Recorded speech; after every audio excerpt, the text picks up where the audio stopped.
আসসালামু আলাইকুম। আনেরা বাকে ভালো আছেনি? তো আমি তো আলহামদুলিল্লাহ অনেক ভালো আছি। আনেরা কি ইচ্ছা আছেন অবশ্যই কমেন্ট করে জানাবেন। তো যাই হোক, আনাগুলো ব্লগ এখানে চলে এলাম। আজকের ব্লগ নিয়ে নিচ্ছে তাবিদের চোখে ডাক্তারের ব্লগ। ডাক্তারের কাছে যাবে বা ফুদনুকা তাড়াতাড়ি ঘুমেতে উঠে গেছে, ঘুমেতে উঠে নাস্তা টাস্তা করে হিগুন রেডি হয়ে চলে গেছে ডাক্তারের কাছে। আই যাবো কইছি, আর তুমি যাবার দরকার নাই, তুই গেলে আমাকে মাথা হাগল করে দিবে। আর তাছাড়া আন্ডা বা ফুদনুকা ডাক্তার দেখে বেড়ে একটু ঘুরমু, মানে আমরা চিল করবো। তো আঁকো কি আর কি মন সানা চিল করতো, তোর চিল করবে কোনো দরকার না, তুলিয়া দাগা উঠলে করে থাকো। তো যাই হোক, যে কথা হিকা মাইলে দাগা উঠলে করে আসছিলাম, আমি কমলা কাঙ্গাতে ঘুম গেছি। তো মেন কথা হয়েছে যাই, মানে ইতালিতে একটা জিনিস আমার কাছে খুব বেশি ভালো লাগে, এগুলো বাচ্চারে এত বেশি প্রায়োরিটি দেয়, মানে আমরা কল্পনা করতে পারতেন না। এগুলো বাচ্চা ডাক্তার কোন, যে কোনো ডাক্তার কোন, এই ডাক্তারগুলোর কাছে গেলে বাচ্চাগুলো খেলনা রাখবো, বই রাখবো, মানে যত অ্যাক্টিভিটিস আছে যেখানে বাচ্চার ব্রেন শার্প হইবো, ওই ধরনের সব কিছু এগুলো রাখে। মানে বাচ্চারা নাচতে নাচতে ডাক্তারের কাছে যায়, বাচ্চারা ডাক্তারের কাছে যাইতে কোনো প্রকার মানে ভয় কাজ করে না এগুলোর ভিত্তি। কিন্তু আমরা বাংলাদেশে ডাক্তারের কাছে লই যাবো কইলে কোনো সুটকি গেলে সুটকি এই যে কাইনতে কাইনতে কাইনতে কাইতে জান শেষ, ওরে আল্লাহ রে ডাক্তারের কাছে যেতেন না রে, আরে নিচ্ছে রে এরে এরে সেগুলোর কথা কি কবো, বুয়া গুলো ডরে যে ডাক্তারের কাছে গেলে, মানে ডাক্তারের কাছে না যাইবেন ইজ্ঞান নিয়ে শিজ্ঞান না খেতে কলে যাবো, মানে হিয়ান এক গরমে জান শেষ, এসি চলবো কিন্তু তারপর আনতে গরম লাগবো।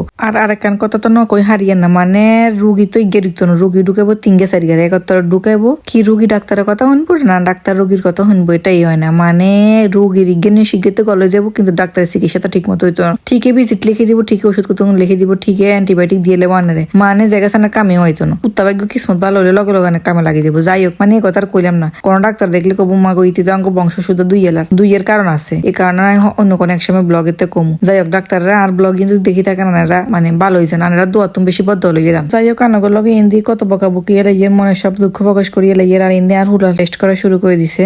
সান ডাক্তারে কত সুন্দর করে মানে নম্র ভদ্র ভাবে চোখের সার মানে হারানা করে লইয়ে লেতো, কিন্তু আমরা বাংলাদেশে মারা ছুটকিয়ে করে ইচ্ছা আদর করে না।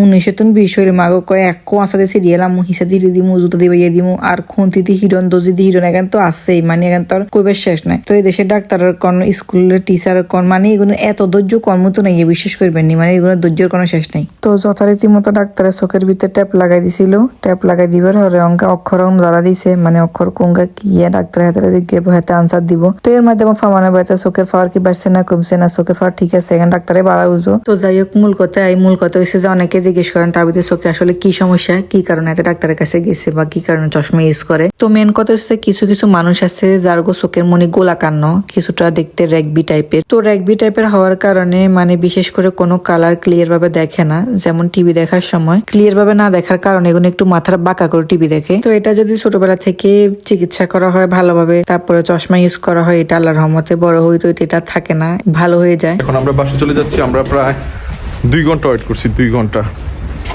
তো যাই হোক, আমার ছেলের যে চোখের এয়ারটা আগের থেকে অনেক বেশি ভালো হয়েছে মাশাআল্লাহ দিলে। এই আপনারা সবাই দোয়া করবেন তাবিদের জন্য, যেন ভালো থাকে, চোখটা যেন তাড়াতাড়ি আরও ভালো হয়ে যায়। ঠিক আছে না বাবা? ঠিক আছে, তুমি কিছু বলবা? বলো।